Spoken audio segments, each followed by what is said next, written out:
Bienvenue pour cette nouvelle leçon d'orthographe CM1 CM2. Il s'agit toujours des dictées flash et nous en sommes à la liste 23. C'est parti. Voici les mots de la liste 23 qui s'affichent. Craquement, partir, guerre, fort, feu, bois, profond, multiplier, sinistre, foudroyer, silence, quart. Nous commençons par la première moitié des mots de cette liste 23. Les voici qui s'affichent et nous allons commencer, comme d'habitude, par les étudier un par un pour voir ce qu'ils cachent. Le premier mot, c'est le mot craquement. Alors, première syllabe, tout va bien. Cra, C-R-A. Deuxième syllabe, que. Le son K va s'obtenir avec un Q-U. Donc, deuxième syllabe, que, Q-E. Et enfin, la troisième syllabe, ment, M-E-N-T. C'est une syllabe qu'on retrouve souvent à la fin des mots. M-E-N-T. On fait attention à la lettre muette, le T. On fait attention au son AN qui s'écrit E-N. Mais mis à part ça, pas de problème. Donc, craquement, C-R-A-Q-E-M-E-N-T. Le mot craquement, c'est un nom masculin. On va dire un craquement ou bien le craquement. Et pour le mettre au pluriel, on va simplement ajouter le S du pluriel. Des craquements avec un S à la fin. Voilà pour craquement, C-R-A-Q-U-E-M-E-N-T. Le deuxième mot, c'est le mot partir. Alors, le mot partir, il n'a pas de piège particulier. Première syllabe, par, P-A-R. Deuxième syllabe, tir, T-I-R, sans E à la fin, tout va bien. Donc, c'est un mot très facile à écrire. Partir, P-A-R-T-I-R. Le mot partir est un verbe, et comme tous les verbes, il appartient à un groupe, et celui-là appartient au troisième groupe. Donc, on ne va pas dire nous partissons, mais on va dire nous partons. C'est pour ça qu'on peut trouver qu'il s'agit du troisième groupe. Et comme tous les verbes, le verbe partir se conjugue. Au présent, ça donne par exemple tu pars. Et au plus que parfait, elle était partie, par exemple, aussi. Voilà pour partir, P-A-R-T-I-R. Le troisième mot de cette liste 23, c'est le mot guerre. Alors on fait attention, il a un homophone. L'homophone de guerre, c'est guerre, le contraire de la paix, avec deux R et un E. Celui-là s'écrit différemment, il a un autre sens. Alors, première syllabe gay va s'écrire G-U pour avoir le son G. Et E accent grave pour avoir le son E, parce qu'on prononce guerre. Deuxième syllabe, R-E, tout va bien. Donc on fait attention à ne pas le confondre avec la guerre qui est le contraire de la paix.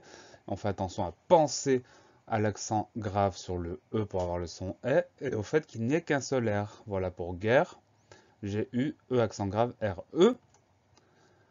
Le mot guerre, c'est un adverbe. Et c'est un adverbe qui donne une notion, une idée de quantité. J'ai guère apprécié ce que tu as fait, j'ai vu guère de monde à la gare, etc., etc. Voilà pour le mot guerre, G-U-E accent grave, R-E. Le mot suivant, c'est un mot qu'on connaît bien, c'est le mot fort. Le son F au début du mot s'écrit avec un F, le son O, fort, s'écrit avec un O. Ensuite, on trouve la lettre R pour avoir le son R, fort.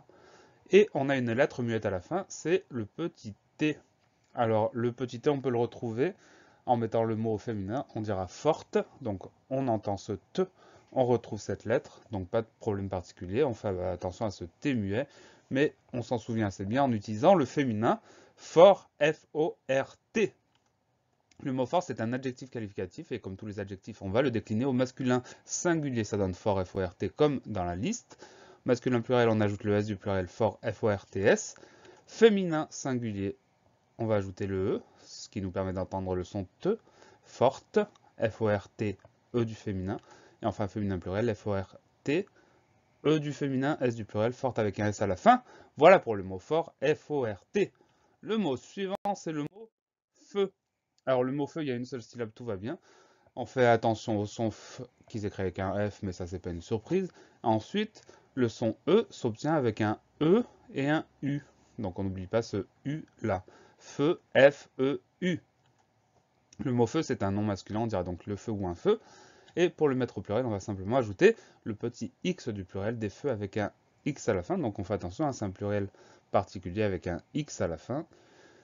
Voilà pour le mot feu, F-E-U. Le dernier mot de cette première moitié de la liste 23, c'est le mot bois. C'est un mot qu'on connaît bien, qu'on a l'habitude d'écrire. C'est pas le verbe boire qui est conjugué, hein, ça c'est un homophone. C'est simplement le mot bois, B au début, Le son OA s'obtient avec un O et un I, OA. Et ensuite, on a une lettre muette à la fin, le S. Alors, pour retrouver cette lettre muette, on peut se souvenir du mot boiser ou boiserie. On entend ce S-là qui se cache. Donc, on pense à ce S muet à la fin du mot. Le son OA, tout va bien, ça s'écrit OI. Pas de problème, pas de surprise. Bois, B-O-I-S. Le mot bois, c'est un nom masculin. On dira donc le bois ou bien un bois. Et pour le mettre au pluriel, on change rien, puisqu'il y a déjà un S au singulier. Ça, on y fait attention aussi. Hein. Au singulier, on laisse le S. Donc des bois, B-O-I-S. Il n'y a pas d'ajout de lettres supplémentaires, puisqu'on a déjà le S au singulier. Voilà pour le mot bois, B-O-I-S. On va pouvoir passer à la dictée. Je vous laisse quelques instants pour vous équiper. Et quand vous êtes prêts, vous me faites signe et on ira.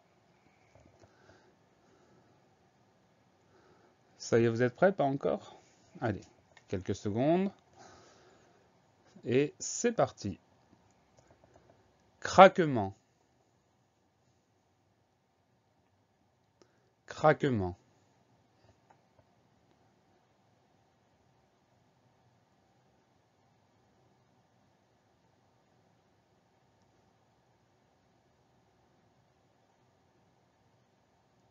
Partir. Partir.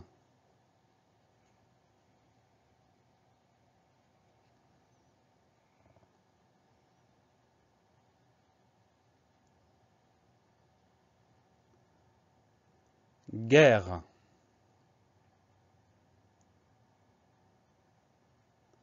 Guerre.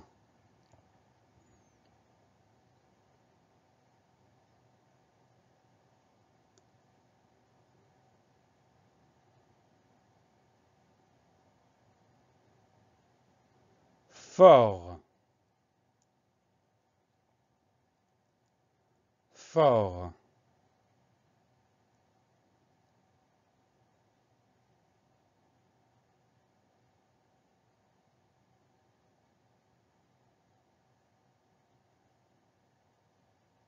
Feu. Feu.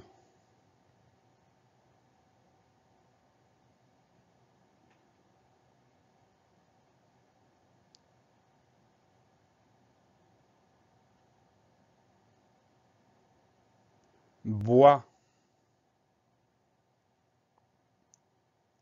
Bois.